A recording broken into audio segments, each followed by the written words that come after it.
Саламатсызбы? Бүгүн 3-мартта Италиян чемпионатында Наполи менен Ювентустун оюнуна өзүңүздүн ставкаңызды коюп көрүңүз. Ссылка описанияда. Сизди 100% бонус күтүүдө.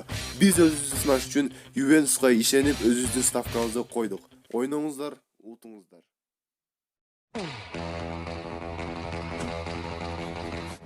Jack, I am Brad Pitt. Brad Pitt. Okay, Brad Pitt.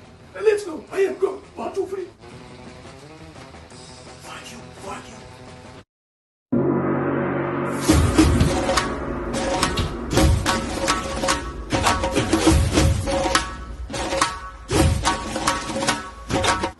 Hastalana.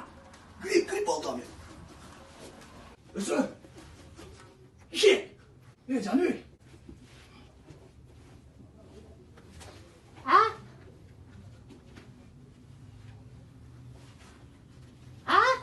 Sen zagat dikte de almayın. Nuh tutalım. Mor.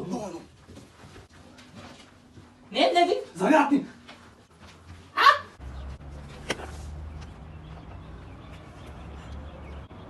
Nasıl kasım kalsan? Başka set yok bile.